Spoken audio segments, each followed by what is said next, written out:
Je n'ai jamais aimé la politique. Je suis un créateur d'entreprise. La gauche essaye d'imposer des règles absurdes ne pouvant pas fonctionner, et les fascistes sont pleins de haine. Je n'aime pas non plus beaucoup les juges, les avocats et les notaires. Ils ont juré de défendre la vérité et la justice. Mais la majorité d'entre eux servent sans scrupule leurs intérêts de classe. Moi, c'est normal que je défende mes intérêts. C'est le travail de tout bon entrepreneur. La seule chose qui m'intéresse, c'est que mes entreprises fassent des bénéfices. De temps en temps, je fais un don pour la construction d'une école ou d'un hôpital. Ça donne une bonne image de moi. Mais je ne défends aucune autre idéologie. S'il y en a pas une qui sert mes intérêts, je la soutiens discrètement. J'aide à ce qu'elle ressorte dans les médias et qu'elle s'impose aux autres. Je le fais pour le bien de mes entreprises. Pas parce que je partage des idées. Il surgit une autre idéologie peu favorable à mon empire, et je fais le contraire.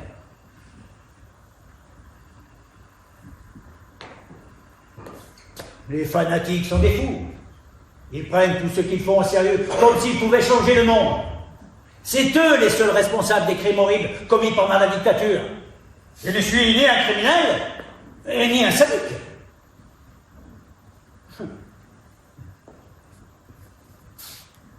Je n'aurais jamais imaginé qu'ils iraient si loin. J'ai une confiance totale à la capacité que d'autres vont en servir mes intérêts sans qu'ils s'en rendent compte. Un jour, la filiale que dirigeait un de mes collaborateurs a prêté des embarcations pour décharger des paquets dans la mer. Des cadavres, paraît-il. Je n'ai connu les détails que quand des fuites sont apparues dans les journaux. Le travail que les services secrets réalisaient faisait grandement augmenter ma fortune. Et dans la logique, il était absurde de leur mettre des bâtons dans les roues. Mais l'initiative et la responsabilité leur reviennent à eux seuls. Mon jeu est de profiter de tout sans me salir les mains. Pour le reste, il faut se souvenir du vieux dicton. Les pêcheurs profitent de l'eau trouble. Bon, passons aux choses sérieuses. Alors, mon cher Mario, non pas mon cher, le cynisme a des limites. On verra ça plus tard, commençons par l'enregistrement.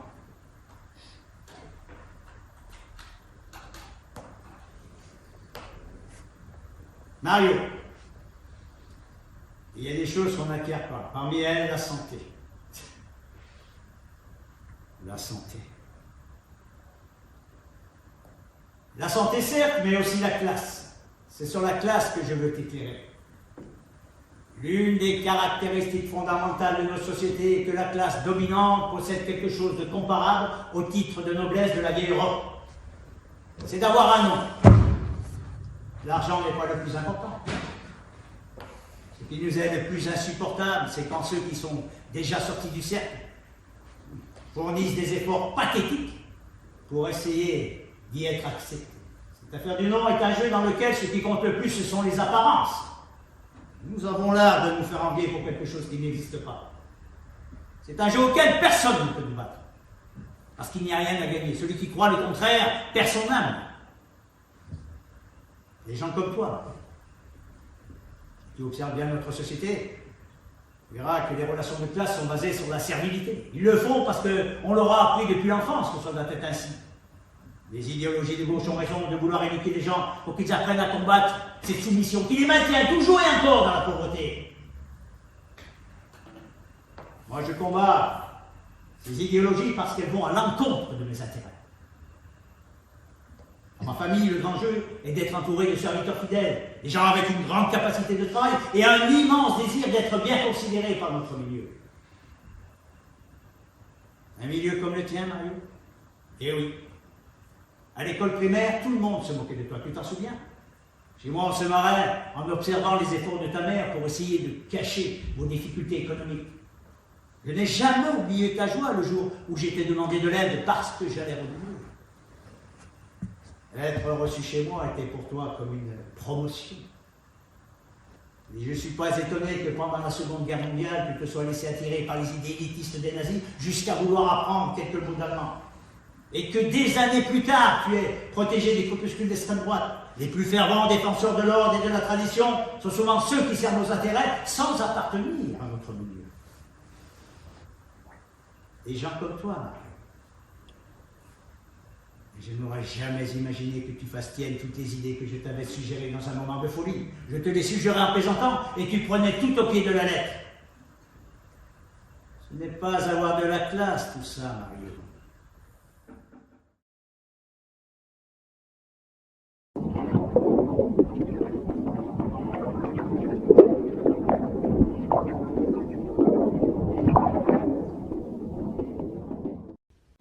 De Goethe. La méchanceté n'a pas besoin de preuves. Un prétexte lui suffit.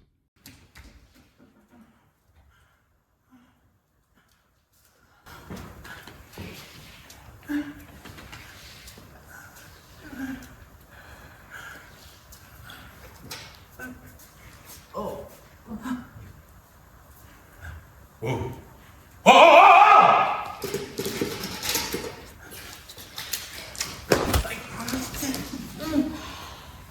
Lève-toi, connard, qu'est-ce que tu attends?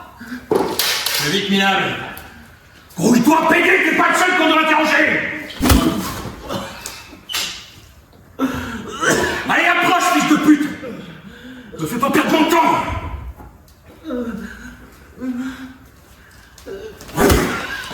Mais comment oses-tu entrer dans mon bureau de cette façon? Mais pour qui tu te prends, minable? Il sort de la pièce, fils de pute. Et revient de manière éduquée dans le bureau de la capitaine.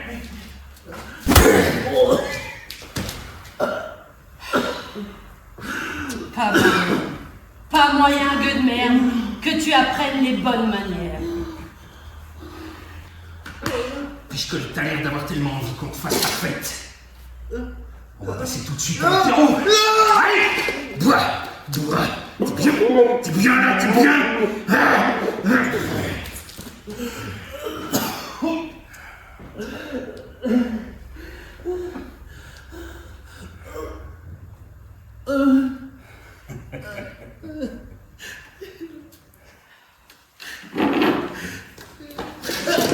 Et encore un toast pour notre invité. Allez, tu bois bien, hein?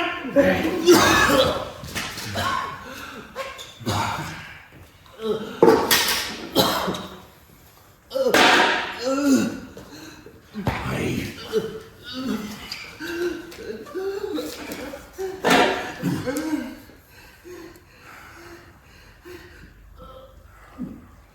Comment tu t'appelles? J'ai dit comment tu t'appelles, putain de merde! Olegario Poblete.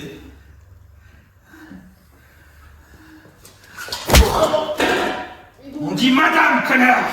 Un peu plus de respect. Olegario Poblete, madame. Alors, tu n'es pas chilien. T'es né à Paris. Ouais, ou à Moscou peut-être. Dans ce pays, on a deux noms. Le nom de famille du père, suivi du nom de jeune fille de la mère. On ne t'a jamais appris ça. Tu n'as peut-être pas de carte nationale d'identité. Ouais. Ou alors t'as pas de deuxième nom de famille, parce que t'as jamais eu de mère. Olegario Poblete Aranda. Madame.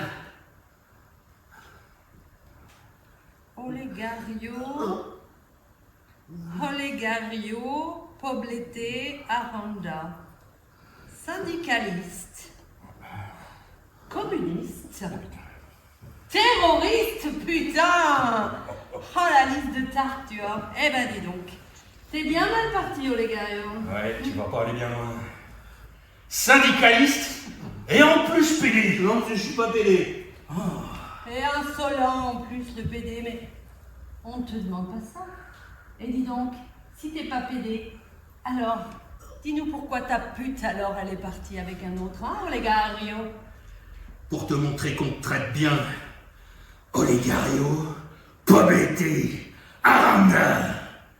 Syndicaliste et pédé. Nous allons t'offrir quelques amuse-gueules.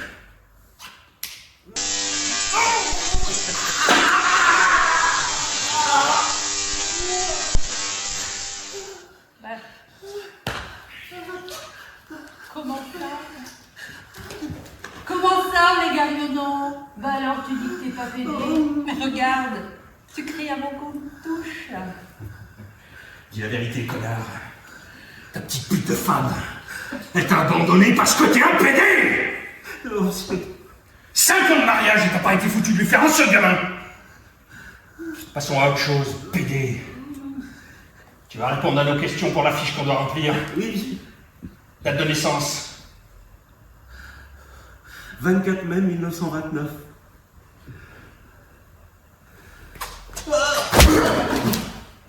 Merde, les gariots! T'as encore oublié ton éducation!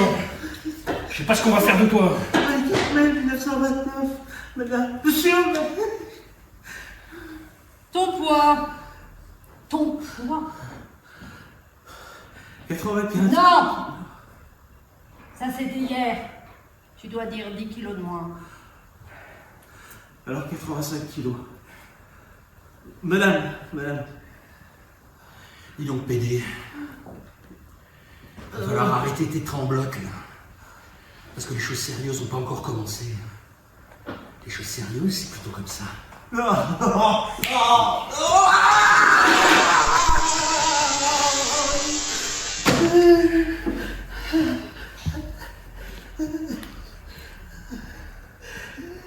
Tu m'énerves! Déshabille-toi! Si, et complètement. Tu vas tester le grill. Si, quel plat de résistance du jour. C'est... C'est maintenant que le meilleur commence. Pédé.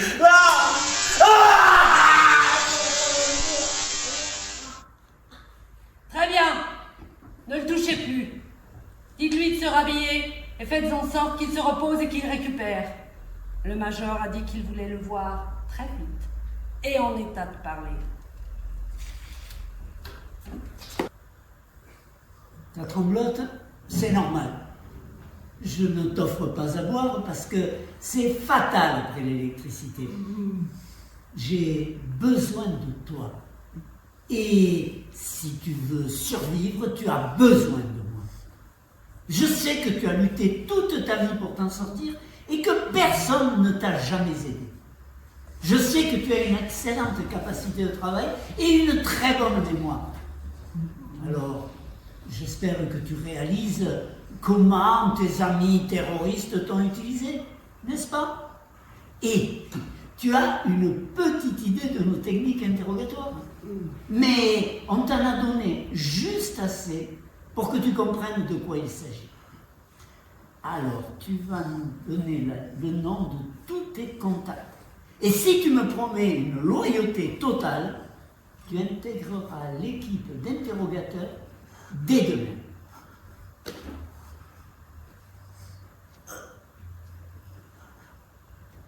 Fais travailler ta bonne mémoire et donne-moi la liste de tous les gens que tu connais pour que nous puissions les interroger. Je dois te dire quelque chose de très important. Ce matin, il y a eu un coup d'État militaire.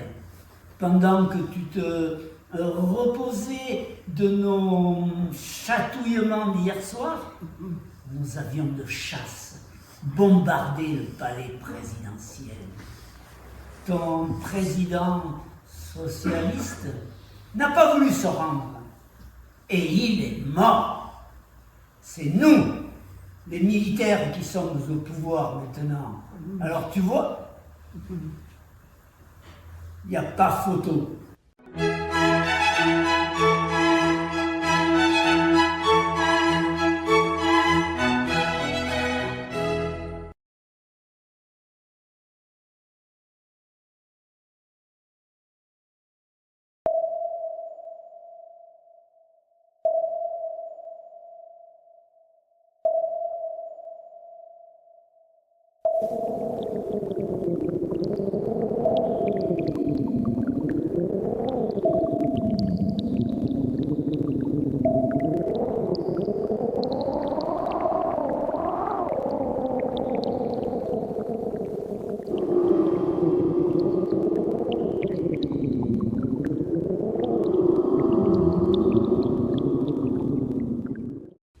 de Juvénal.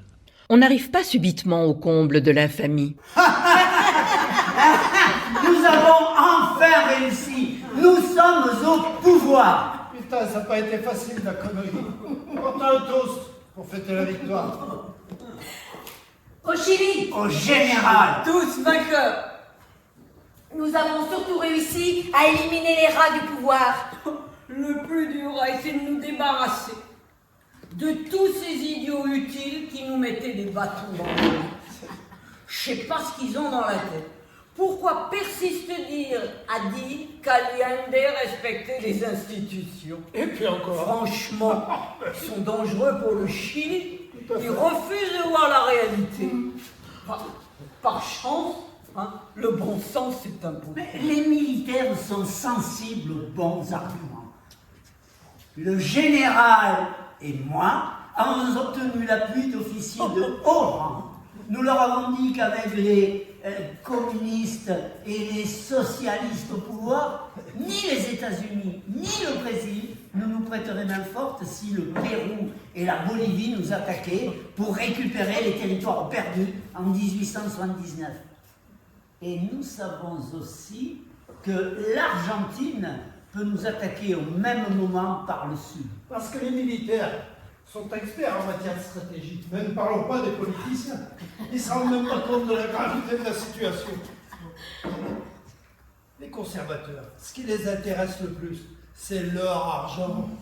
Les centristes, tous corrompus. Je hais les politiciens. Ils ne se rendent même pas compte que l'intégrité de la patrie est en jeu. Nous sommes les seuls serviteurs loyaux de la patrie. Il est un grand temps que nous prenions les commandes du pays. Nous sommes tous d'accord sur ce point. Il faut éliminer du pouvoir pendant un bon bout de temps tous ces politiciens pourris. Seules les forces armées sont en mesure de sauver le Chili de toutes les menaces actuelles. Mais pour cela, il faut les purger des éléments qui les menacent. Mais ne vous inquiétez pas de cela. Les officiers qui s'opposent à la junte militaire sont arrêtés en ce moment pour trahison. Nous ne laisserons pas une seule chance à une unité de nos forces armées de se positionner du côté des partisans d'Allende. De toute façon, Allende est mort.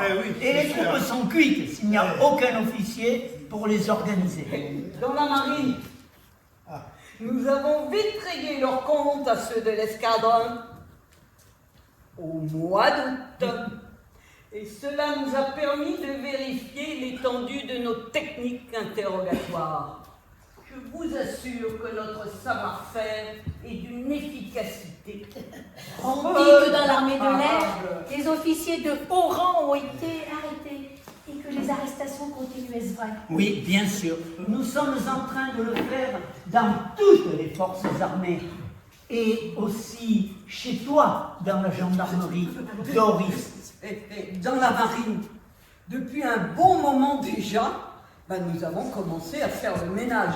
Et tenez, il y avait un jeune sergent de l'unité populaire, avec un dossier militaire excellent. Il s'appelait Oscar. Oscar.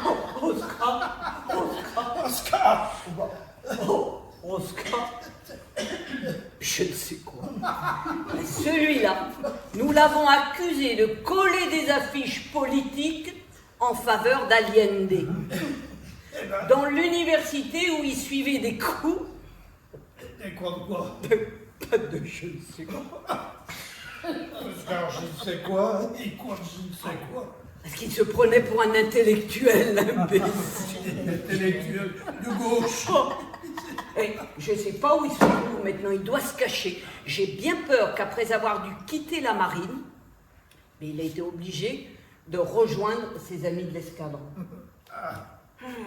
J'aimerais bien qu'on lui mette le grappin dessus pour pouvoir l'interroger. Mario, Oui. si je te donne tous les renseignements que j'ai sur lui, Je suis sûre que tes hommes pourront l'arrêter. Oui, bien sûr. Je les enverrai sur ces traces. Nous devons maintenant neutraliser jusqu'au dernier des subversifs. Tout est sous contrôle, mais ça ne suffit pas. Nous avons réussi le plus difficile. Nous devons maintenant tout faire pour qu'aucun retour au passé ne soit possible. L'avenir du Chili est entre nos mains. Nous devons faire chier dans leur froc tous ces gauchistes de merde, de telle sorte qu'ils perdent à jamais cette envie d'emmerder le monde. Ou mieux, nous devons réussir à ce qu'ils aient tellement peur qu'ils n'osent plus jamais penser de nouveau à la politique. Il faut les casser. Et peu importe si celui que nous arrêtons est un terroriste ou non. Oui. Nous n'avons pas le temps de prendre des gants. Si nous arrêtons et interrogeons quelqu'un par erreur, on le libère. Si c'est un ordre possible. Les détenus qui seront passés par nos camps et que nous aurons libérés seront les meilleurs porteurs de notre message. La terreur doit durer des années. Éradiquer, c'est tout extraire jusqu'aux racines. Sois pas lourd avec tes discours, Mario. Moi, c'est pas le moment de s'amuser un peu, hein? Franchement, tu sais, ça n'a pas été facile hier soir pour interroger les syndicalistes. Et aujourd'hui, on ne s'est pas amusé non plus. Hein? À propos, comment il s'appelle le type que nous avons retourné? Ah, tu parles d'Olegario. Ce n'est pas le seul, si tu veux savoir. Écoutez-moi bien. Je ne vous ai pas invité seulement pour fêter, mais pour vous présenter un projet que je prépare depuis longtemps pour cette occasion. Nous allons transformer Piedras Blancas en un centre de formation intensive aux techniques du renseignement. Et nous allons amener à Piedras Blancas tous les jeunes officiers et sous-officiers qu'il faudra. Et je compte sur vous trois pour les instruire de manière accélérée. Vous aurez carte blanche, à condition que vous ne perdiez pas de vue les objectifs et que vous obteniez les résultats escomptés. Carte blanche. Oui, Doris, liberté totale. En plus, si je réussis à mettre en place ce que j'ai prévu, je te nommerai responsable de la formation d'un groupe féminin de renseignement. Je te donnerai plus de détails bientôt. Je compte sur toi, Doris. Vous pouvez, Major. Et sur vous deux aussi, bien entendu.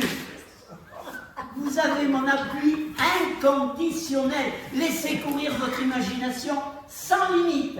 Et si vous avez besoin de matériel ou de quoi que ce soit d'autre, vous n'aurez qu'à me le demander. À vos ordres, Major. À vos ordres. À vos ordres, Major. Maintenant, vous pouvez vous détendre. Si ça vous amuse, vous pouvez passer la nuit ici. La chambre d'amis est disponible. Eh ben, il était content, Mario. Ah, Louis, Oui. avant d'oublier, demain, tu iras avec des hommes réquisitionner les cabanons du village de vacances. Là, nous disposerons de la place suffisante pour loger tous ceux qui viendront en formation. Excellente initiative, Mario. Ah ben, ils vont voir, ces communistes de merde, ce que nous allons faire de leur cabanon de vacances.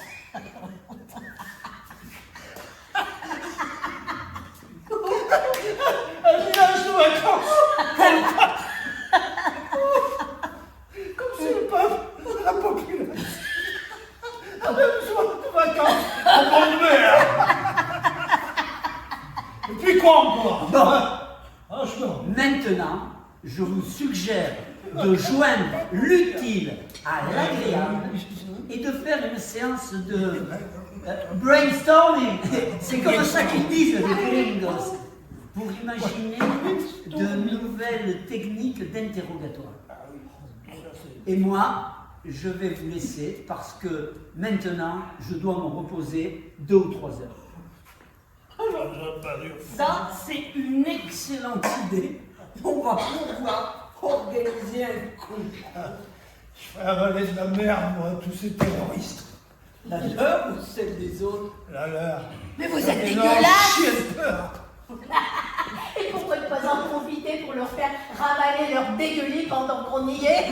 Et Doris, tu peux prendre des notes, s'il te plaît. Il faudrait pas qu'on oublie les idées. Prends des notes toi-même, Louise, si tu peux. Moi, je leur enlèverai un par un tous les ongles. Je leur couperai les orteils. Je leur ferai des brûlures. Sur tout le corps. Et tout ça avec des petits coups de gégène. On dit pas on dit générateur électrique. Bien, mon général. Oh, général. L'important, Pas c'est de combiner les techniques. Il faut qu'on fasse exploser tous ces rats. À propos de rats, non, mais imaginez ce que ça donnerait que d'introduire des rats dans le vagin des Ah femmes. non, ça n'a rien de nouveau. Ah bon? Dans l'anus des hommes. Ça n'a rien de nouveau. Mais alors, imaginez surtout si en même temps, on appliquait des petits coups de générateur. Oui, un générateur. Oui, pour exciter les rats pendant qu'ils fouillent l'intérieur des questionnaires. Ah, Johanna, t'es un génie. Et il me faudrait aussi un service d'élevage pour les rats et pour leurs soins, et puis pour d'autres bêtes aussi. Mais t'inquiète pas, le Mario, il nous a dit qu'on pouvait lui demander tout ce qu'on voulait. Ah, parfait. C'était pas un problème. Parfait. Alors, si l'idée te plaît, Doris, Oui. je vais me mettre à la recherche d'un local et puis je t'amènerai des cages de rivière. Génial. Et même quelqu'un pour surveiller nos petits animaux. Parfait. C'est bien, hein? Juste ce qu'il faut. Hein? Doris. Doris. Oh là là. Doris. Et toi qui aimes tant la chose, et dis-moi, tu n'as pas une idée plus excitante encore? Allez, parle, petite chienne. Parle. Je n'ai jamais osé certaines expériences, mais si vous m'aidez, si cela fonctionne, nous pourrions les mettre au service de la patrie. Nous pourrions même tester tout de suite si cela marche avec des hommes et des femmes. C'est pas une bonne idée. Attendez.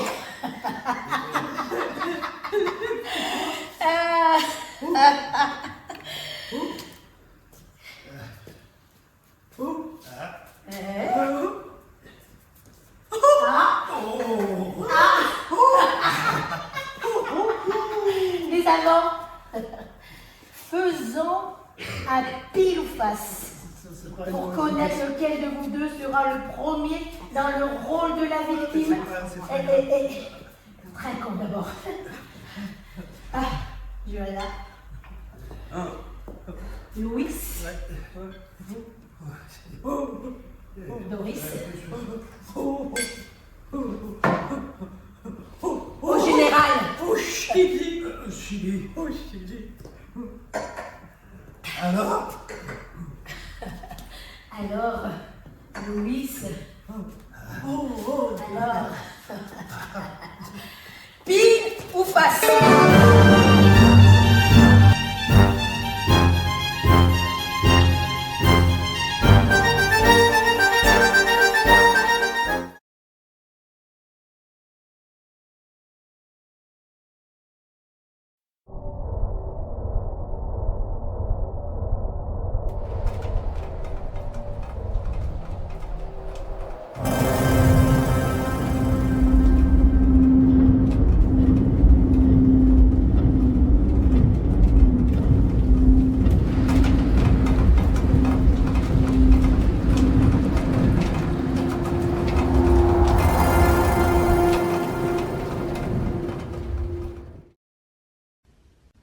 de Gianfranco Pagliaro. Pour l'oiseau dans la cage, pour le poisson dans l'aquarium, pour mon ami qui est en prison parce qu'il a dit ce qu'il pense, pour les fleurs arrachées, pour l'herbe piétinée, pour les arbres élagués, pour les corps torturés, je te nomme liberté.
Mesdames, Messieurs, bienvenue dans votre hôtel 5 étoiles.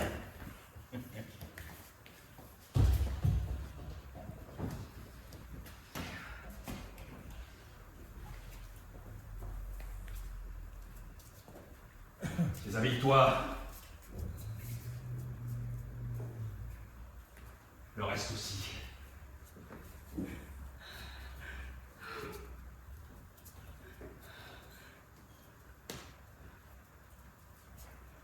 Un cauchemar. Un cauchemar. Je suis dans un cauchemar. Je vais me réveiller d'une minute à l'autre.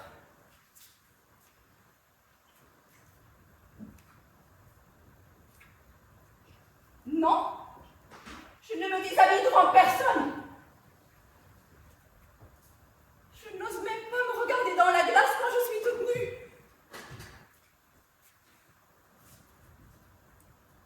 Non, je ne suis pas terroriste. Je suis mineure. Quel nom? Quel terroriste? Je ne connais personne du parti.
de Maria Isabel Mordohovich. Comme si la peur du crime justifiait le crime. Comme si la peur de la haine justifiait la haine. Comme si la façon d'éviter le mal pouvait être le mal lui-même.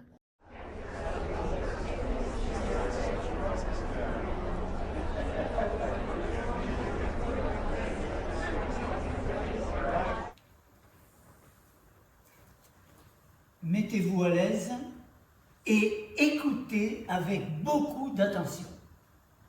Sachez que se trouvent parmi nous les capitaines Da Silva et Veracruz, deux experts venus spécialement du Brésil pour nous aider, et le capitaine Luis Labra, votre instructeur principal. Nous sommes enfin au pouvoir.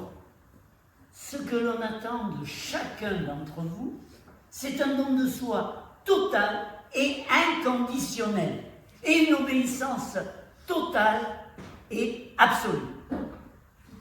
Les officiers qui s'opposent à la junte militaire sont arrêtés en ce moment pour trahison.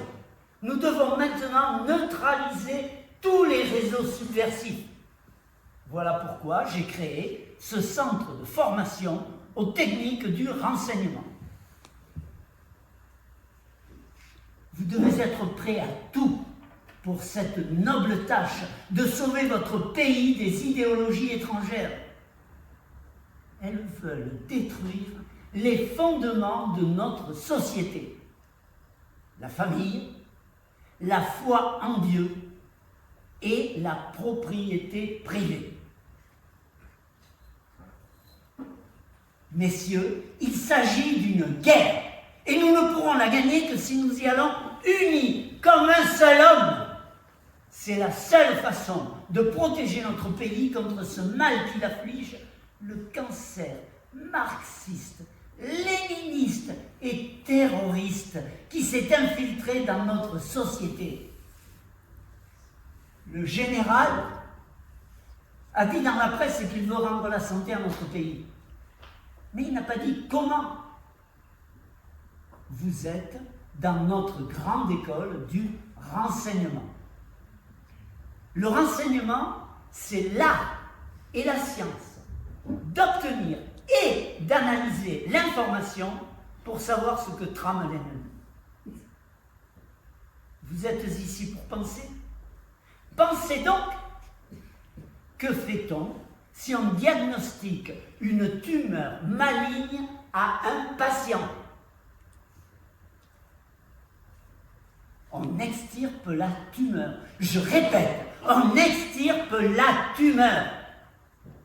Quand le général parle de cancer marxiste-léniniste, mais ce n'est pas seulement au sens figuré, parce que les pays aussi tombent malades, comme le nôtre.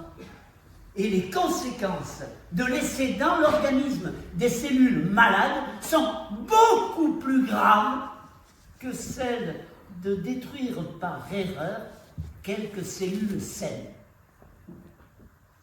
Il faudra se renseigner sur tout. Leur mode d'organisation, qui sont leurs chefs, leurs techniques de communication.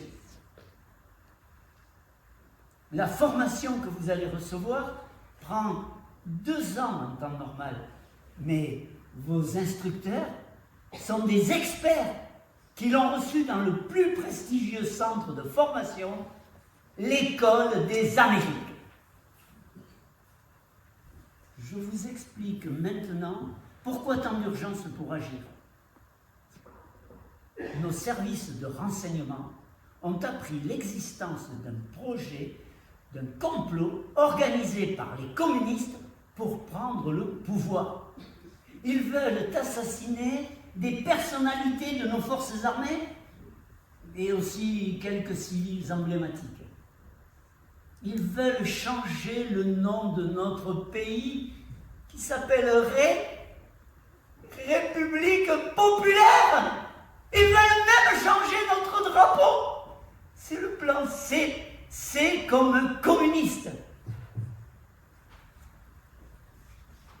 Nous devrons ratisser large et interroger des milliers d'individus. Nous utiliserons pour cela des méthodes déjà employées par l'armée française pendant la guerre d'Algérie et nous nous servirons aussi de certaines mises au point inventées par la Gestapo. Mais nous n'avons rien contre les Juifs, sauf s'ils sont des bolcheviks, bien sûr. Autre chose très importante, vous devrez interroger des femmes. Il y en a, et même beaucoup parmi les terroristes. Elles peuvent être plus dangereuses que les hommes. Bien, avez-vous des questions? Devons-nous comprendre que nous allons apprendre à torturer les prisonniers? Sous-lieutenant Morales, c'est bien ça. Alors, sous-lieutenant Morales, écoutez-moi bien. Vous ne devez jamais employer le mot de torture. Les mots qu'il faut employer sont très précis. Technique d'interrogatoire. C'est clair? Bien. Avez-vous une autre question? Les techniques d'interrogatoire sont-elles conformes à la Convention de Genève? Mais vous venez de quelle planète, Morales? Vous croyez que les terroristes respectent la Convention de Genève quand ils font sauter un pont? Officiellement, il n'y aura jamais eu de prisonniers ici.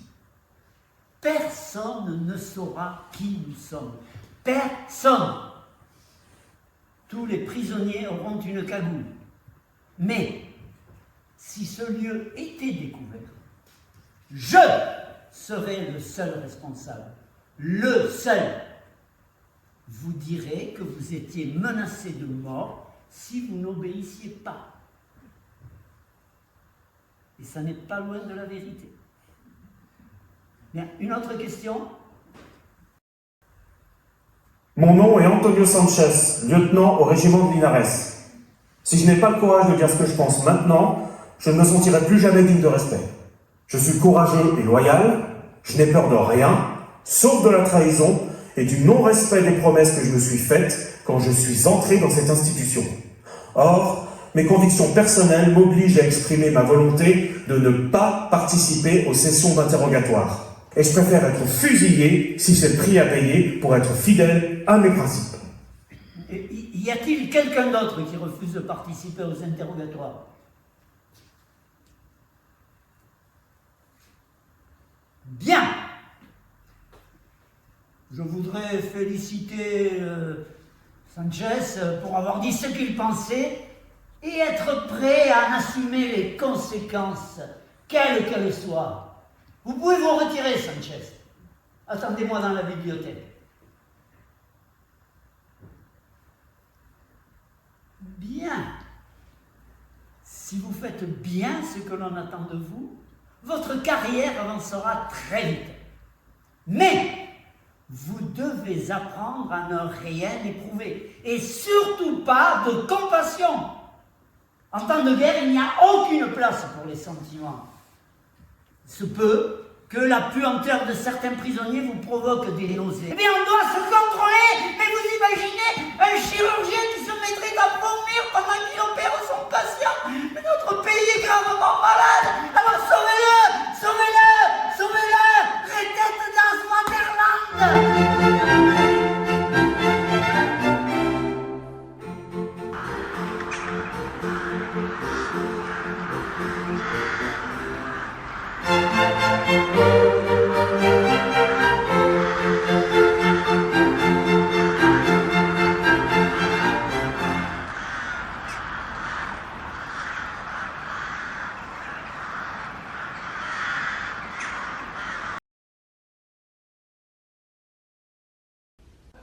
De Fermín Cabal.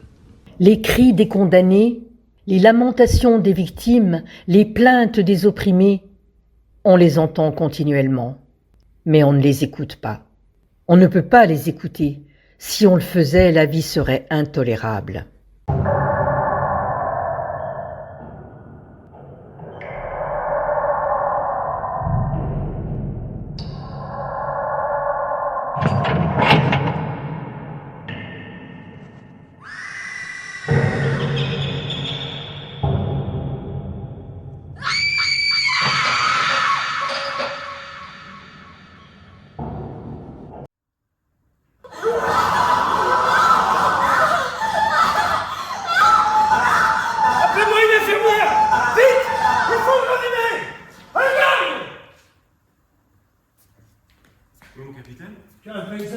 Dario. Tu as encore beaucoup à apprendre. Tout l'art consiste à s'arrêter juste avant qu'il ne soit trop tard. S'il ne se réveille pas, on perdra des informations précieuses. C'est parce que ce petit con ne voulait rien dire, mon capitaine. Il se lève très fort pour essayer de lui soutirer le nom de ses contacts, mais rien. Il m'a insulté, il n'a plus rien dit. Quand ça le tour de Floréal, il faudrait peut-être mieux que ce soit quelqu'un d'autre qui l'interroge. Je veillerai personnellement à ce que ceci ne se renouvelle pas. Demain, nous allons travailler avec un des médecins qui coopère avec nous. Il vous montrera comment faire pour que nos interrogés ne s'en aillent pas prématurément. Il ne faut pas détruire une source avant d'en avoir tiré tout ce qu'on peut. Vous devez apprendre à vous contrôler. Avec patience et méthode, on obtient beaucoup. Pratiquement personne ne résiste. Ce n'est que lorsque l'interrogé a dit tout ce que l'on voulait savoir qu'on décide de ce qu'on fait de lui. Si on le laisse en vie ou si on le fait disparaître. Si on le garde dans un camp de... Ou alors si plutôt on l'emmène marauder pour qu'il nous aide à arrêter tous ceux qu'il connaît. Ou encore, si on le libère pour le jour. Allez, va-t'en. Dégage! Cours! Cours! Fils de pute! Vite, vite, actuel communiste! Avance, minable! Voilà comment tu dois marcher colère! Bien, Ramon, bien. Est-ce que tu attends, PD, pour te remettre debout? Je vais t'enculer! Ta gueule! Florian.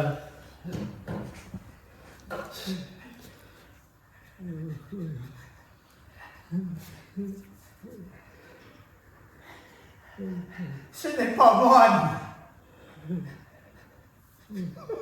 Ce n'est pas moi, non. Cela ne me ressemble pas, non. Je ne peux pas, non. Je ne peux pas. Mais, sous-lieutenant, qu'est-ce que vous faites? Oh non, il faut... Je ne sais pas, mon capitaine.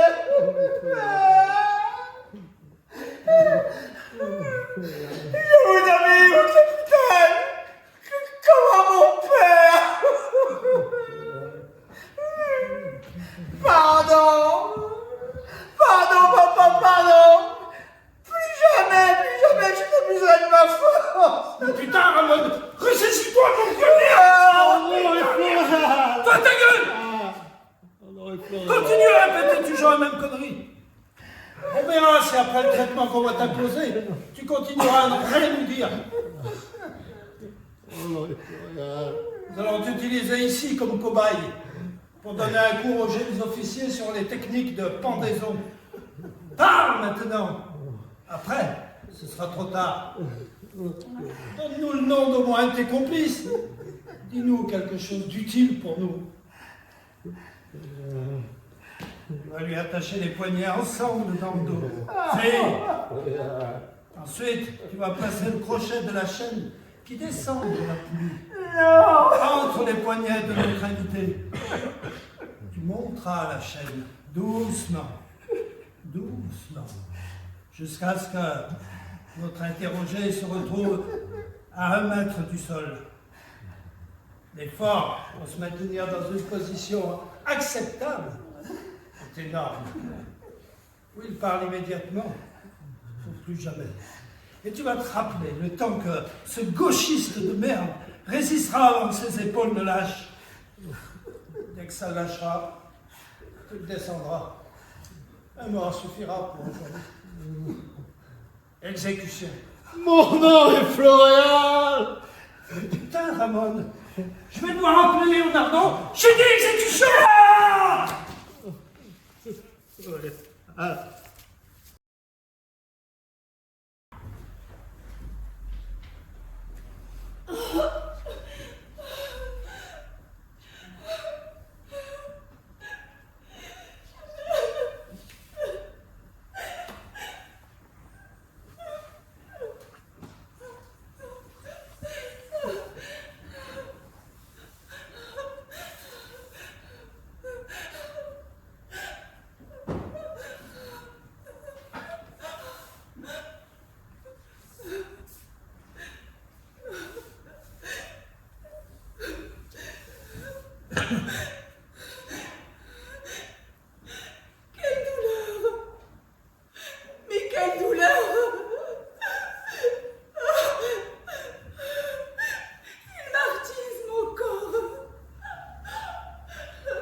détruit tout ce que j'avais, et tout ce que j'ai été, tout ce que j'ai été. Il me restait que l'orgueil de savoir qu'avec moi, personne ne peut vivre. Personne. Ils abusaient de moi, mais j'ai senti que ce qu'ils me faisaient, ils se retournaient contre eux. Après, ils m'ont violée sans rien m'avoir fait avaler. Ils le faisaient les uns après les autres, les uns après les autres, les uns après les autres. Je savais que j'étais comme un miroir, et ces foyers, et cela les effrayait, les effrayait, les effrayait.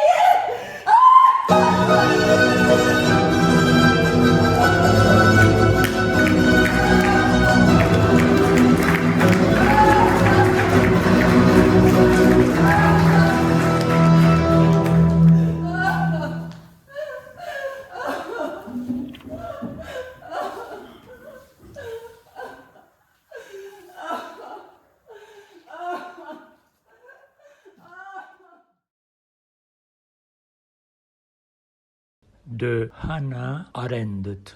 C'est dans le vide de la pensée que s'inscrit le mal. De Victor Hugo, c'est un extrait de la légende des siècles. Silence aux cris sauvages. Non, assez de malheur, de meurtre et de ravage. Assez d'égorgements, assez de deuil, assez de fantômes sans tête et d'affreux trépassés. Assez de visions funèbres dans la brume, assez de doigts hideux montrant le sang qui fume, noir, et comptant les trous des linceuls dans la nuit, pas de supplicié dont le cri nous poursuit.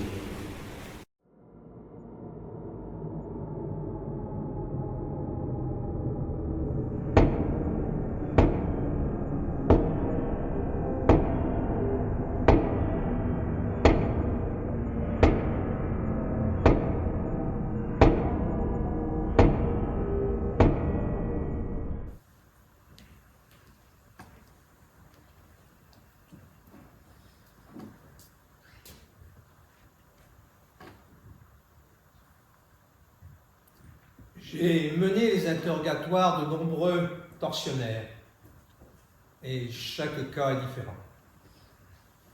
La nature humaine me laissera toujours perplexe. Aux idéologues, j'ai essayé de leur faire prendre conscience des horreurs qui ont été perpétrées suite à leurs décisions. Ils ne se sentent jamais coupables de quoi que ce soit. Ainsi, le dictateur dit à qui veut l'entendre qu'il se considère lui-même comme un ange. Et puis, il y a les pauvres diables, certainement la grande majorité, qui sont devenus tortionnaires sous la contrainte. Parmi eux, on trouve des militaires, des civils. Je suis juge, mais je me méfie de mon droit à émettre un jugement. Moi-même, je ne sais pas comment je réagis si ma famille ou ma personne avait été menacée. Parmi tous les tortionnaires que j'ai interrogés, Leonardo Barrientos est celui qui m'a le plus marqué. D'après nos investigations, c'était un homme heureux, ouvert, solide, irréprochable, connu de tous comme quelqu'un de généreux et sans opinion politique. Et pourtant, quand je relis les interrogatoires auxquels je l'ai soumis, j'éprouve toujours, mais toujours, la même stupéfaction.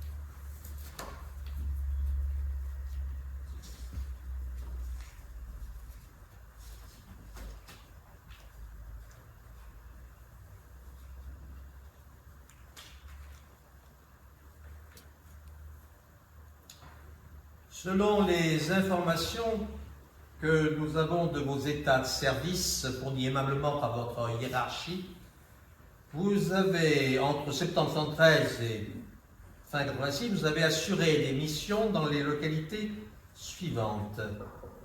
À Piedras Blancas, entre mi-septembre et fin octobre 1973, à Linares, entre décembre 1973 et janvier 1974, et à Santiago, entre mars et juillet 1974. Confirmez-vous? Oui, monsieur le juge, c'est exact. Nous avons des présomptions selon lesquelles vous avez participé pendant votre séjour dans les localités mentionnées à des interrogatoires de détenus dans les centres clandestins de la Direction nationale du renseignement, et en particulier dans celui de Colonia Dignidad, près de Linares, et dans la clinique Santa Lucia, à Santiago. Êtes-vous d'accord? Je ne peux pas répondre, monsieur le juge. Ma hiérarchie dans l'armée nous a fait jurer sur le drapeau de ne jamais rien dévoiler concernant les centres d'interrogatoire. Si je ne me trompe pas, la hiérarchie à laquelle vous faites référence était représentée par le major Mario Davila et par le capitaine Luis Labra. Exact, monsieur le juge.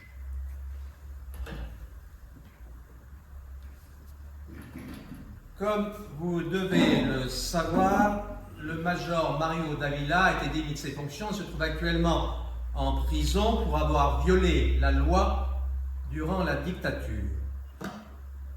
Et celui qui était votre capitaine, Luis Labra, est en train d'être jugé. Votre hiérarchie actuelle considère que vous avez l'obligation de rompre votre serment. J'ai ici un document de vos supérieurs hiérarchiques actuels qui m'autorise à vous interroger et qui vous autorise à dire tout ce dont vous vous souvenez de l'époque. Votre seule obligation est de dire la vérité. Êtes-vous d'accord pour rompre votre serment? Bien, tenant compte de ce que vous venez de me dire et du document de ma hiérarchie que vous venez de me montrer, j'entends que j'ai le droit, voire l'obligation de rompre ce serment, monsieur le juge.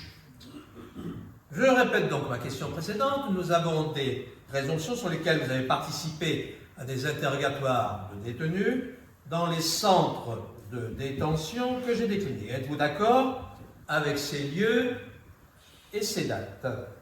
Je confirme qu'au début du gouvernement militaire, j'ai eu à travailler dans les centres d'interrogatoire et aux dates que vous citez. Selon deux témoignages de victimes de Piedras Blancas qui vous désignent clairement, un interrogateur était particulièrement dur.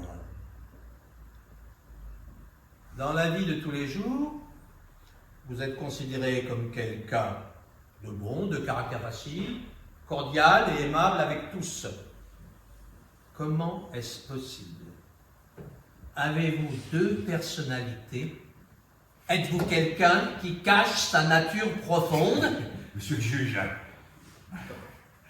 avec tout le respect que j'éprouve pour votre fonction et pour votre personne, je peux vous assurer que j'ai jamais rien voulu cacher, moi. Je crois sincèrement que ma nature profonde est bonne. Alors, c'est le major Davila qui nous avait expliqué qu'il était important et nécessaire d'avoir une personnalité différente pour réussir à effectuer les interrogatoires. Moi, j'ai jamais rien caché de la nature. Je ne mens jamais. Garder la discrétion exigée par ses supérieurs, ça n'est pas mentir. Ça a même toujours été considéré comme une qualité. Oui, en vérité, je ne comprends pas ce qu'on me reproche, moi. J'ai fait mon travail du mieux que j'ai pu, j'ai toujours respecté ma hiérarchie, et en tant que bon soldat, j'ai obéi scrupuleusement aux ordres reçus. J'ai toujours agi en respectant le serment au drapeau. Bien, rappelez-moi ce qui est dit dans le serment d'allégeance au drapeau. Oui, monsieur le juge, je le connais par cœur.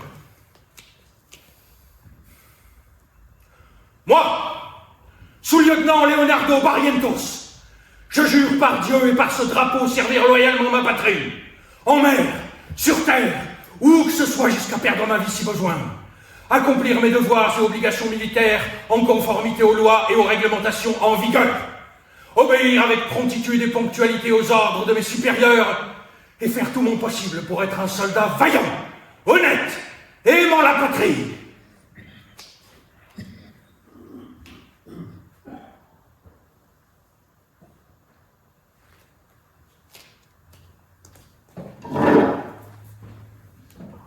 Savez-vous que les lois et les réglementations condamnent la torture?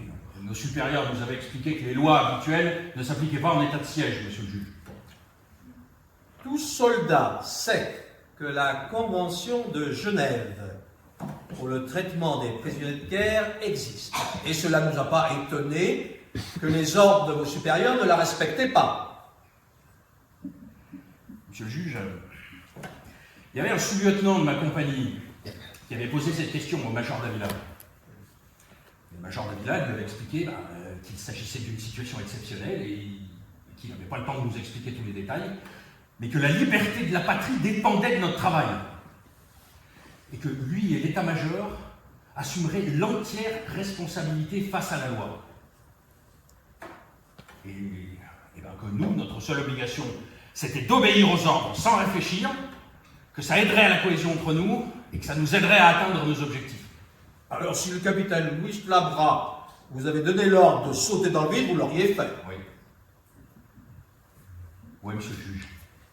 Et sans hésiter.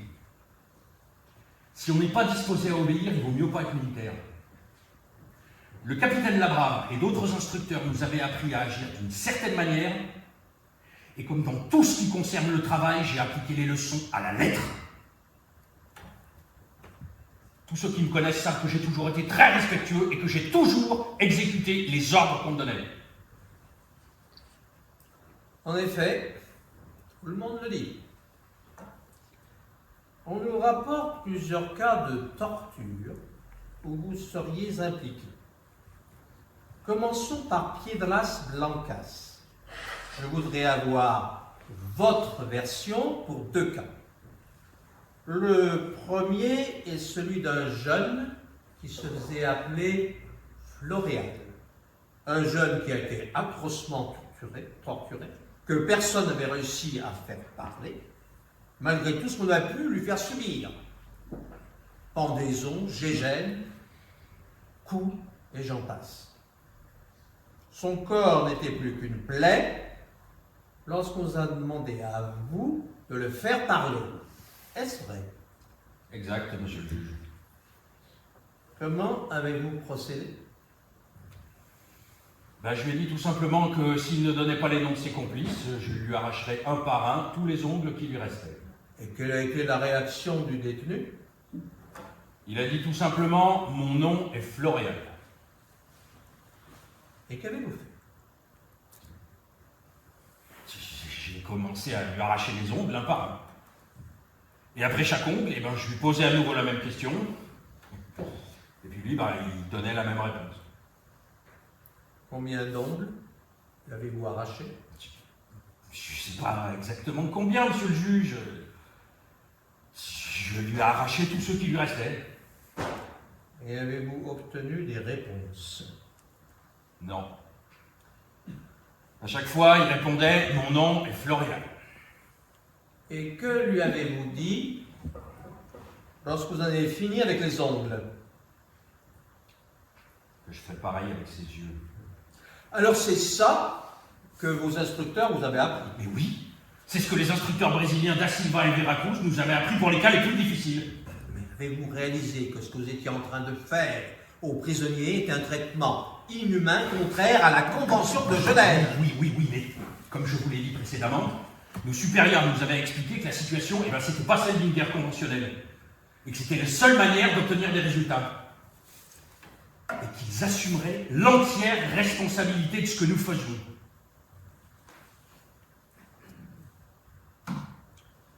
Bon. Le deuxième cas auquel je faisais référence est celui de viol collectif d'une jeune fille prénommée Blanca, une mineure. Blanca et Floréal ont survécu, mais j'imagine que vous le savez. Blanca se souvient d'une sorte de jeu entre ses tortionnaires qui consistait à lui annoncer que le prochain à la violer serait les dénommé tête de cuivre. Encouragé par les autres, il la violait jusqu'à lui faire perdre connaissance. Confirmez-vous être tête de cuivre? Oui, monsieur le juge. Le viol est un délit. Et c'est encore plus grave lorsqu'il s'agit d'une mineure. C'était mon travail. Jamais j'aurais fait quelque chose de cette nature dans la vie normale. Mais pour violer une jeune fille, il faut vraiment vouloir faire. Ce n'est pas possible, ça a été votre travail. Le capitaine Labra nous l'ordonnait. D'après ce que je sais, certains interrogateurs ne participaient pas au viol. Et si on refusait, il n'y avait pas de sanction. Oui. Et ben, moi, je faisais ce que j'avais à faire. Alors, il y en avait qui ne pouvaient pas participer. Parce que la violence les empêchait de s'exciter. Pardonnez-moi l'expression, monsieur le juge, mais... Eh ben, ils bandaient pas. Voilà. Je ne sais pas si vous me comprenez. Pour beaucoup, c'était pas une histoire de principe. Moi, ma physiologie est telle que j'ai jamais de problème d'érection. Au contraire. C'est pour ça qu'on me gardait toujours pour la fin. Mais je prenais aucun plaisir particulier à la violer, moi. Je le faisais du mieux que je pouvais. Bien.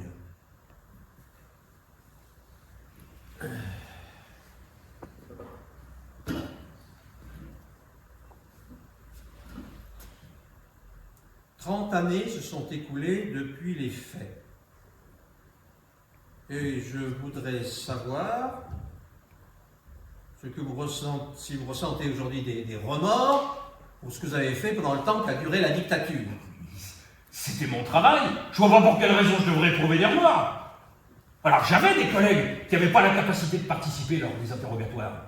Et j'en ai même surpris certains en train d'aider les prisonniers. Mais moi, je n'ai reçu aucune instruction pour dénoncer ce type d'agissement, et je ne l'ai pas fait. J'aurais des remords si je les avais dénoncés. Moi, j'ai ma conscience tranquille.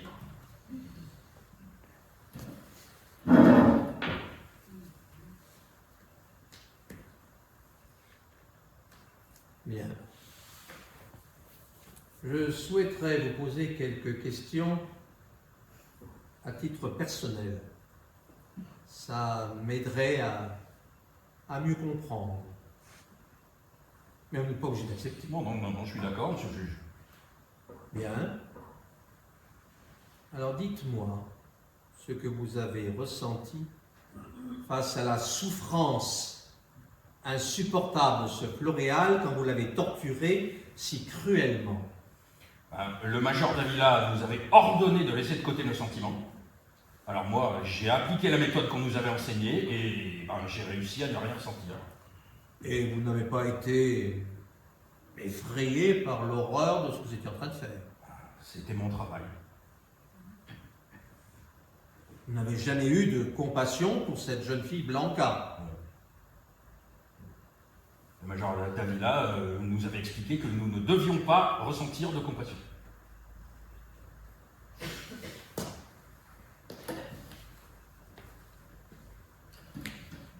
Enfin, je voudrais savoir si, comme bon chrétien, vous ressentez aujourd'hui un peu de compassion rétrospective pour ces victimes.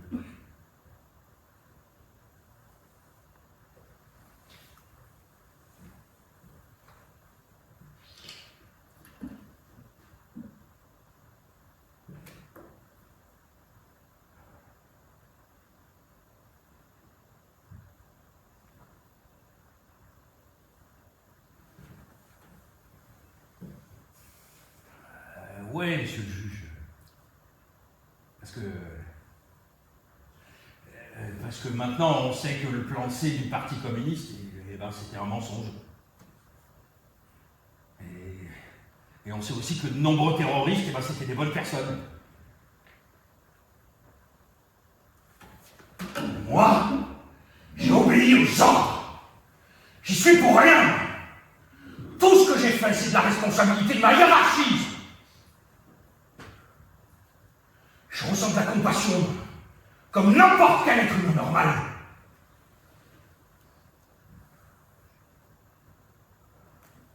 Bien sûr, monsieur le juge.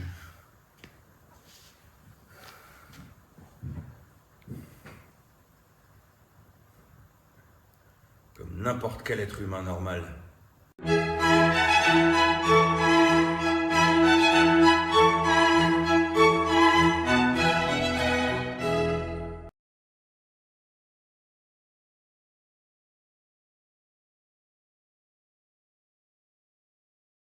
d'Alexandre Nadjar.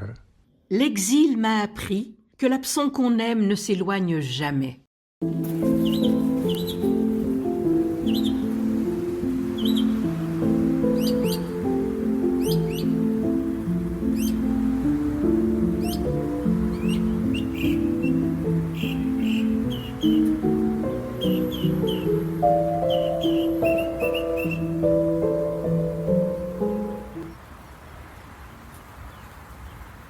Tu sais, Quoi? si nous sommes libres aujourd'hui, toi et moi, c'est grâce à Pedro Morales. C'est qui? Pedro faisait partie de ceux qui nous torturaient. Ah, Dans le centre de Piedras Blancas, Pedro m'a vite reconnu. C'était quelqu'un de bien, tu sais. non. Il était choqué, il m'avait promis qu'il chercherait à prévenir mes parents. Alvaro? Quoi? Peut-être que c'était lui que je sentais trembler quand on me torturait. Oui, il y avait un tortionnaire qui essayait de me faire souffrir le moins possible. C'était peut-être lui. Peut-être, oui. Parfois, j'avais même l'impression qu'il souffrait encore plus que moi. C'était peut-être Pedro. Mais alors, pourquoi se prêtait-il à tous ces jeux macabres, à toutes ces ignominies? Comment savoir? Quand nous étions petits, il faisait partie de ma bande, puis il est devenu militaire. Je t'aime, Blanca. Moi aussi, je t'aime, Alvaro. Est-ce que tu te souviens du bus où nous nous sommes rencontrés? Oui, on allait en Santiago pour une manif. Ouais, et ça a été le coup de foudre. Et tu te faisais appeler Floréal par sécurité. Floréal, ouais. Et tu m'as expliqué qu'il valait mieux pour moi ne dire à personne que l'on s'aimait. Quand nous avons été arrêtés après, dans le camion, j'ai reconnu ta voix. J'ai crié qu'il fallait prévenir ma mère, n'est-ce pas? Oui, parce qu'elle est très inquiète si tu n'entrais pas à la maison. Ah oui. Tu voulais que je réalise que toi aussi tu étais dans le camion. Oui, mais sans que personne ne s'aperçoive que nous nous connaissions. Alors tu as crié. Mais qui est cette petite femme qui n'arrête pas de crier? Faites-la taire, par pitié! Oui, ça a marché. Oui. Mon cœur a sursauté lorsque j'ai entendu ta voix et ce message que tu me faisais passer, parce que, petite femme, c'était ta manière à toi de m'appeler tendrement dans nos moments les plus intimes. C'était comme des mots-clés entre nous pour te dire que je te désirais tant, que je voulais te serrer contre moi. Encore. Alors, je m'abandonnais entre tes bras et le reste du monde n'existait plus. Alors, dans le camion, moi aussi, j'ai crié. Mais pour qui te prends-tu, pauvre mec? Tu ne le sais pas encore, mais personne ne me fait taire. Et pour que tout le monde le sache, je m'appelle Blanca. Blanca Gomez et je suis mineure! Oui, tu as dit ça. Je m'en souviendrai toute ma vie. J'avais compris ton message et je t'avais fait passer le mien. Et c'était déjà quelque chose, n'est-ce pas? Oui, mais ça ne me rassurait pas pour autant. J'étais angoissé à l'idée de ce qu'on pouvait te faire subir. Tu n'étais qu'une gamine. Alvaro. Oui. Tu es sûr qu'Olegario ne savait pas pour nous deux? Bien sûr que non. Personne ne savait pour nous deux. Alors, tu penses que c'est Olégario qui t'a trahi? J'avais toujours été surpris par les certitudes catégoriques d'Olegario. Avec lui, tout était jaune, noir ou blanc. Avec lui, il n'y avait aucune nuance, et nous avions eu plus d'une dispute à cause de cette intransigeance. Les pensées se sont arrêtées quand le camion s'est arrêté. Puis, ils nous ont fait descendre. Et une voix a dit « Bienvenue dans votre hôtel 5 étoiles ». Je t'ai perdu.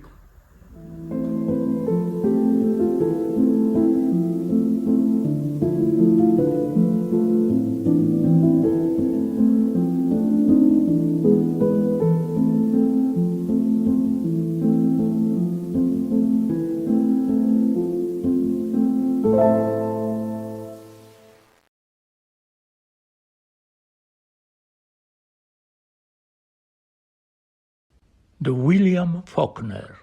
Le passé ne meurt jamais. Ce n'est même pas le passé.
Plus de 30 années ont passé et j'attends toujours que justice soit faite pour mon fils Antonio.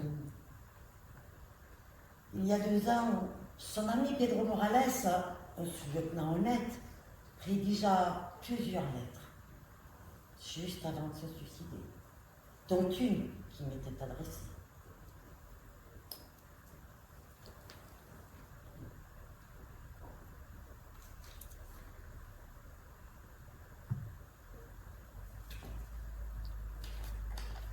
Après le coup d'État, mon fils Pedro n'a plus jamais été le même.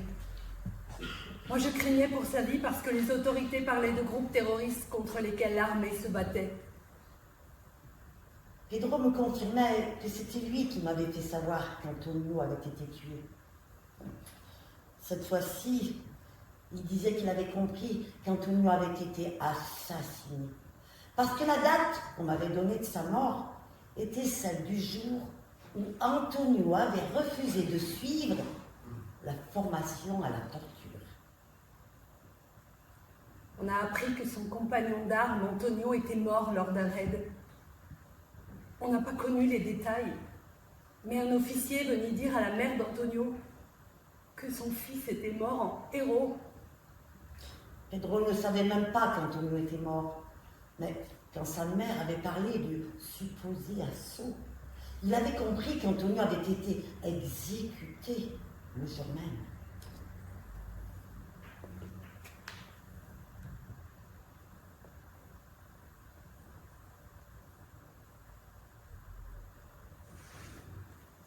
Je passais mes nuits éveillées. Imaginons mon Pedro dans des affrontements. Il a essayé de me rassurer, hein.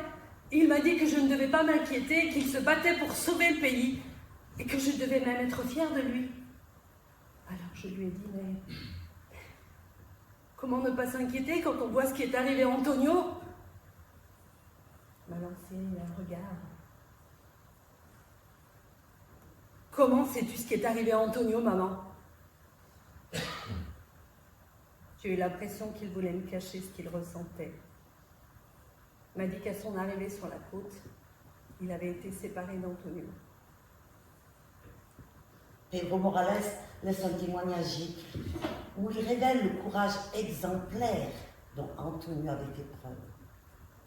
Ce que mon fils a fait doit être rendu public. Je souhaite qu'on lui rende l'hommage qu'il mérite pour son sacrifice. Antonio ne doit pas être assimilé à ces assassins. Mon fils est parmi ceux qui ont eu le courage de dire non à la dictature. Pedro se sentait coupable. Il avait peur. Mais pas peur des terroristes, non. Peur de quelque chose qui devait rester secret. Il m'a lancé un regard terrible. J'ai compris que je ne devais plus jamais en parler. Malgré mes prières, Pedro s'est suicidé. Mon pauvre fils. Il a laissé une lettre dans laquelle il a avoué qu'il avait participé à la torture pendant des années. Mais c'était ça où on allait lui tirer dessus. Et il ne voulait pas que je souffre. Un juge vient d'ordonner l'exhumation des restes d'Antonio pour chercher une preuve qu'il a bien été exécuté. Rien, non, rien ne me rendra mon fils. Mais grâce au témoignage de Pedro, et si les investigations démontrent qu'il a bien été exécuté, son courage devra servir d'exemple et s'inscrire dans l'histoire. Chaque jour et dès qu'il le pouvait, Pedro transmettait des informations aux organisations qui se battaient pour les droits humains. Des informations sur ce qui se passait dans les centres de torture. Il se sentait coupable. J'avais honte. Honte de ne pas avoir résisté.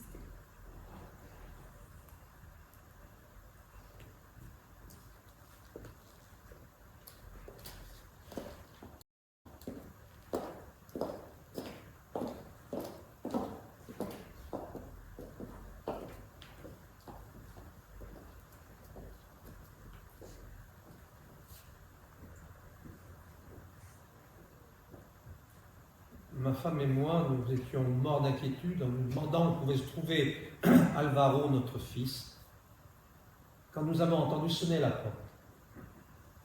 Je suis allé ouvrir.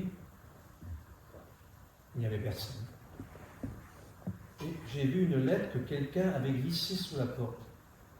Elle disait que je devais aller à la librairie qui se trouve en face de l'hôtel de ville, prétextant que j'avais besoin d'un livre rare. J'y suis donc allé à l'heure indiquée, et au bout d'un moment, comme personne ne venait, je me suis assis à l'extérieur, faisant semblant de lire mon journal, et c'est là qu'un jeune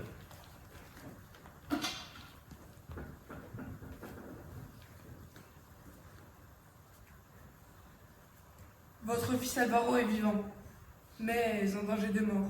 Il est à Piedras Blancas, dans un centre de torture et d'extermination. Ne me regardez pas, vous allez nous mettre tous en danger.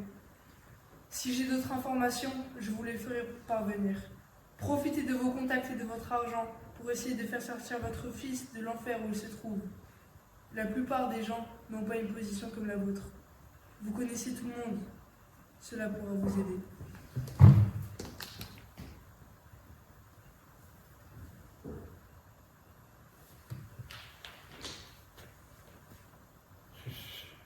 Je ne sais pas comment j'ai fait, mais j'ai réussi à rester calme. J'étais mort d'angoisse. J'avais envie d'aller en courant chez ce fils de pute avec lequel la jeune sœur de ma femme a eu le malheur de se marier. Ma femme a dû se résigner et appeler sa sœur pour la prier de dire à son mari que nous voulions le voir, que c'était urgent. Alvaro est tout pour ma femme. Pour moi aussi, d'ailleurs. Mais je suis plus fort qu'elle.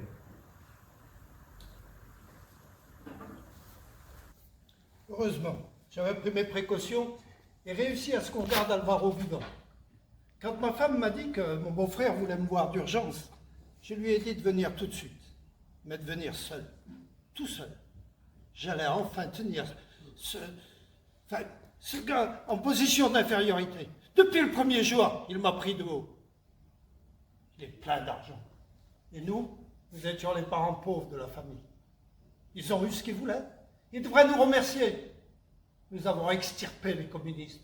Et leur fils Alvaro, qui se faisait appeler Florian, était un dangereux terroriste. La petite Blanca, c'était différent. Mario avait suggéré que le meilleur moyen de sceller un pacte de silence à vie avec mes hommes était qu'il existe un sentiment de culpabilité collective. Voilà, c'est ça. Des rituels sacrificiels auxquels ils devaient tous participer. C'est pour cela que nous avons violé cette gamine pendant plusieurs semaines. Mario a accepté de libérer Alvaro quand je lui ai rappelé que mon beau-frère était un ami de l'entrepreneur Ricardo. Et après, il m'a dit qu'il fallait aussi libérer cette petite Blanca. Nous avons dû attendre plus d'1 mois pour qu'elle soit présentable. Son témoignage à charge sera très difficile à nier. Elle a été arrêtée dans son lycée devant des dizaines de témoins. Nous n'avions pas encore à l'époque de vraies méthodes pour faire disparaître les gens. Je ne sais pas comment j'ai pu survivre à Piedras Blancas. Et pourtant, le jour où l'on m'a dit que j'étais libre, j'ai été prise d'une panique d'une nature presque pire que celle de devoir retourner à la torture. On m'avait tout pris. Je me sentais vide, morte en dedans. Je ne voulais pas rencontrer les personnes que je connaissais avant d'être arrêtée. Mon corps était un déchet humain. Rien à voir avec la jeune fille que j'étais quelques mois auparavant, quand l'amour d'Alvaro faisait rire mon corps et nourrissait mon âme. Alvaro. Je ne savais pas ce qu'il était devenu. Je ne pouvais pas demander ce qu'il était devenu. J'avais peur pour lui. Je me disais que s'il était mort, je ne pourrais pas vivre sans lui. Et s'il était vivant, je ne pourrais pas me présenter devant lui. Je ne voulais pas sortir. Mais ça n'a servi à rien. On m'a fait sortir. C'était pendant le couvre-feu. On m'a fait monter dans une vieille voiture à moitié cassée. On m'a déposée à côté de la maison. Ma mère, en me voyant, pleurait. Elle pleurait. Elle m'a dit que je devais quitter le Chili.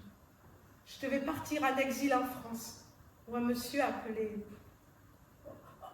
Oscar viendrait m'attendre à l'aéroport de Paris avec d'autres personnes. Oscar était sergent dans la marine. Son supérieur était la capitaine Juana Retamales, une fasciste, comme la majorité d'entre eux. Mais dans la marine, il était interdit de faire de la politique et, bien avant le 11 septembre, il était évident que le coup d'État se préparait et que chacun de nous devrait choisir son camp. Oscar avait choisi le sien depuis longtemps. Il disait toujours, pour un Yankee heureux, il y a 4 Sud-Américains qui meurent de faim. Oscar a été accusé de coller des affiches de propagande en faveur de la gauche et on l'a exclu de la marine 1 an avant le coup d'État. Il a été l'un des premiers exilés en France et j'ai été le premier torturé dont Oscar s'est occupé. J'étais comme un mort-vivant, je boitais, j'avais des cicatrices, des dents cassées, des pelats de cuir chevelu, je mangeais vite, j'avais peur comme folle l'assiette. Je me réveillais la nuit en criant, je cherchais Blanca. Je savais qu'elle était dans la même chambre de torture que moi et j'ignorais si elle était toujours en vie. Oscar ne m'avait rien dit. Il m'avait juste demandé de l'accompagner à l'aéroport. Au début, Blanca ne m'a pas reconnu. Quand je suis descendue de l'avion, un groupe de personnes attendait les exilés. De ce groupe de personnes, un homme s'est avancé vers moi. Au début, je ne l'ai pas reconnu. Il marchait avec difficulté et c'est alors qu'il m'a dit: Est-ce que tu me laisses te prendre dans mes bras, ma petite femme? Et on se regardait, on riait et on pleurait tout en même temps.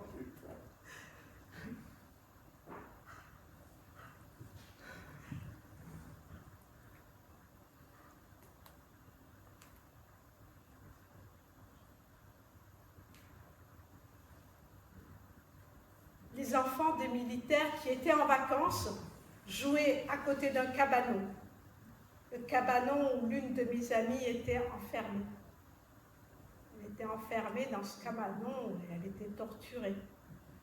On l'a bâillonnée pour ne pas qu'elle crie. Il ne fallait pas qu'elle fasse peur aux enfants qui jouaient à côté. Elle avait peur pour l'enfant qu'elle portait. Personne ne devait savoir qu'elle était enceinte. Elle a été arrêtée en 1973 et relâchée en même temps que moi. Mais elle n'a pas voulu partir en exil. Aussi, elle a été arrêtée un an après. C'est en recoupant les témoignages des survivants, des victimes, que maintenant la vérité va éclater.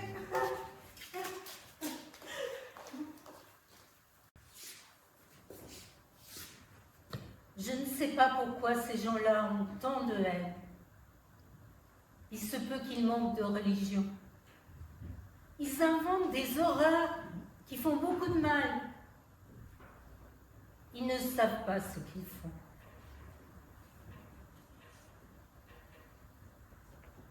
Mon Ramon est la bonté même.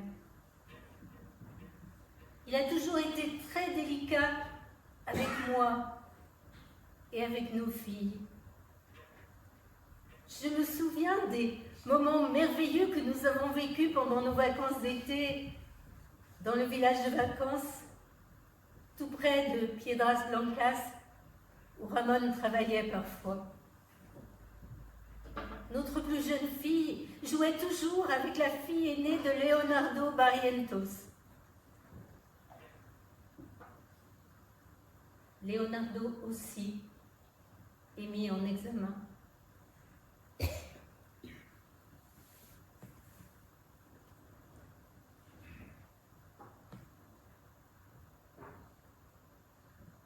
Qu'elle ne l'apprenne jamais.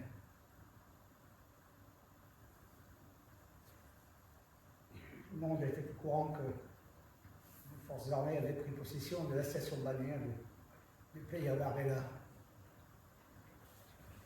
Nous y allions passer nos vacances avec une famille,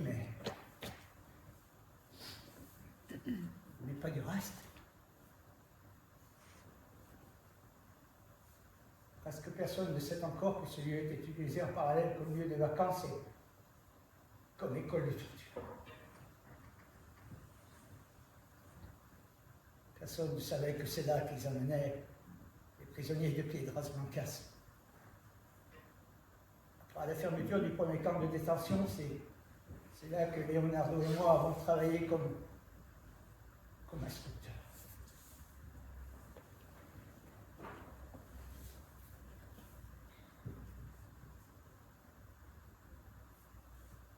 Ramon est un bon chrétien. S'il a fait des choses que la société juge mal aujourd'hui, c'est qu'il obéissait à ses supérieurs par amour de la patrie.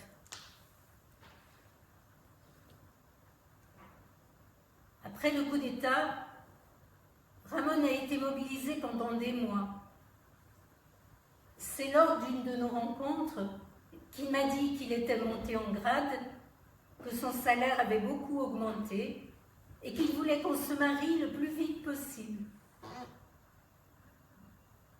Quand je suis arrivée à l'église au bras de mon père, tout le monde était là, même le général.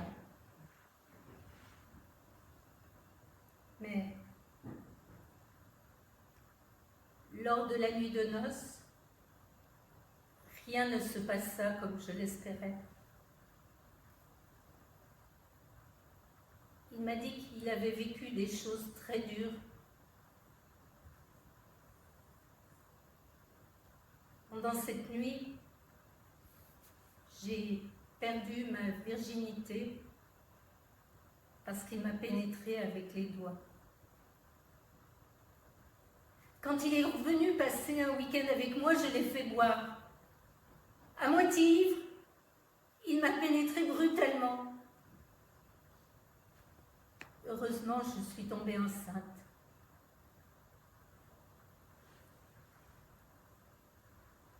Pour Ramon, faire l'amour a toujours été une douleur. Comment pourrait-il être un violeur?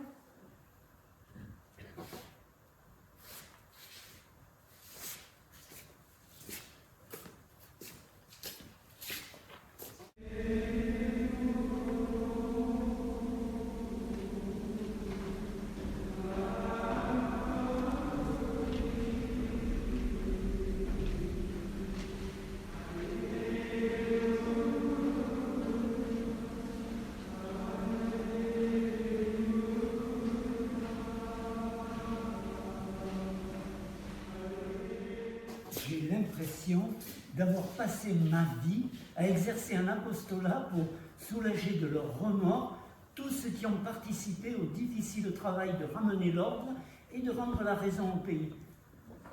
La guerre contre la subversion fait partie du passé, mais de nombreuses âmes en ont gardé de graves séquelles. Nous étions au bord de nous voir imposer la dictature du prolétariat. Il préconisait que nous sommes tous égaux. Mais comment peuvent être égaux un ignorant et un homme cultivé, un ivrogne et un homme d'église? Ces idéologies étrangères allaient détruire notre Église avec leurs discours voulant faire croire que toi, Seigneur, tu n'existes pas. Tu ne tueras point. Certes, mais il suffit de réfléchir un peu pour comprendre qu'il s'agit d'un commandement qui perd son sens en temps de guerre, quand toute la société est menacée.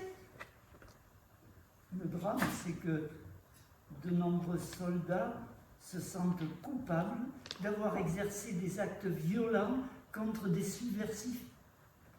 Je fais tout mon possible pour leur expliquer qu'ils n'ont commis aucun péché. J'ai été le confesseur de Ramon depuis son arrivée à l'école militaire. Il était un jeune courageux, sain, viril, fort, un soldat exemplaire. Il a été amené à participer aux interrogatoires de subversifs qu'il fallait faire parler coûte que coûte. La nature de Ramon a été polluée par ce travail. Le malheureux passe son temps à chercher des femmes à violenter pour répéter la seule chose qui le calme. J'ai de la peine pour ce garçon. Les faits qu'il m'avouait étaient si nombreux et si sordides que pour ne pas me tromper, je me suis mis à tout noter.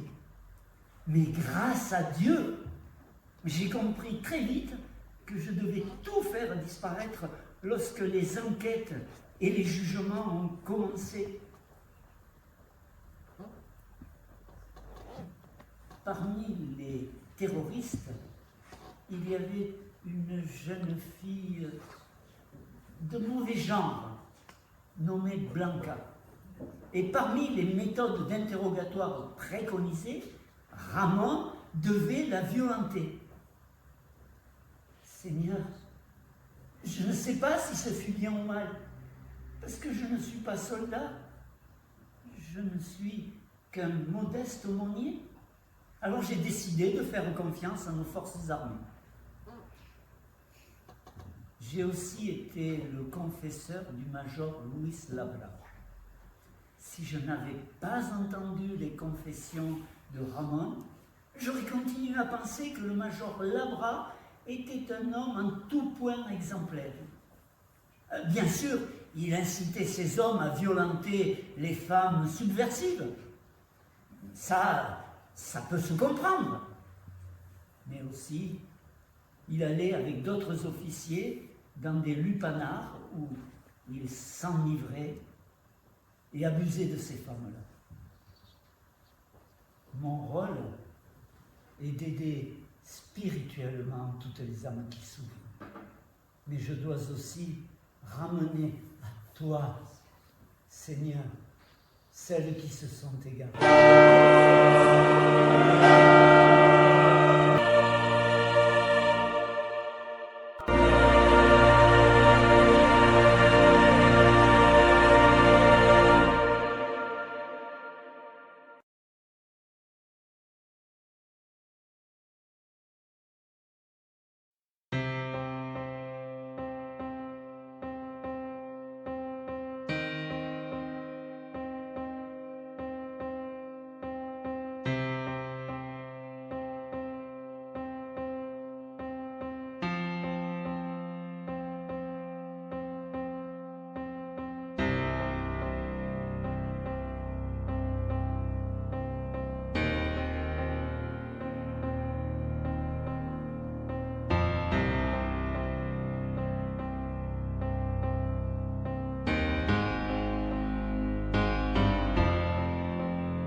Ce n'est pas avoir de la classe tout ça, Mario.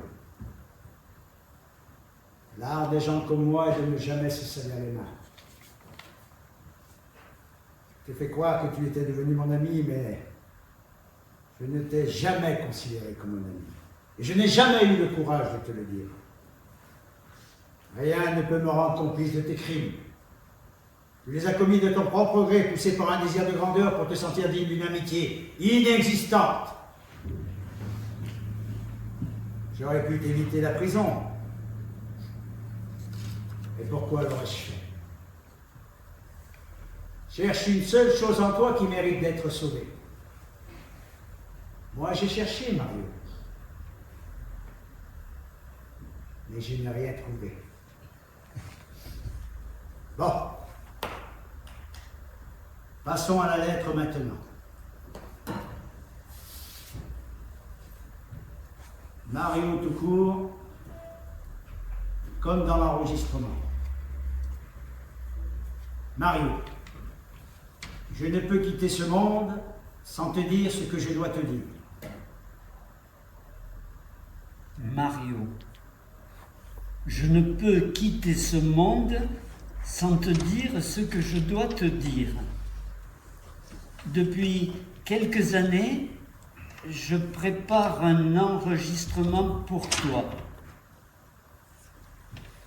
Comme personne ne connaît la date de sa propre mort, je mets mon enregistrement à jour chaque année, le jour de la rentrée, en mémoire de notre rencontre à l'école primaire. Mais j'ai de petits soucis de santé et j'ai décidé de le mettre à jour ce 19 septembre, un jour qui t'est cher, le jour à la date des forces armées. Il est possible que ce soit la dernière mise à jour, si tu vois ce que je veux dire. En fait, un fidèle serviteur te l'apportera après mes funérailles. Après ses funérailles, ça veut dire qu'il est mort? craignant que dans ta cellule tu n'aies pas de quoi l'écouter, et pour nous amuser encore un peu, je te ferai parvenir aussi un lecteur, comme dans la série Mission Impossible que tu regardais chez moi, parce que chez toi, vous n'aviez pas la télévision. Et comme dans Mission Impossible, le message s'autodétruira tout de suite après. Et le courage de tout écouter, tu y apprendras beaucoup de choses. Amuse-toi bien, Mario, maintenant que tu n'as plus grand-chose à faire. Don Ricardo, enculé!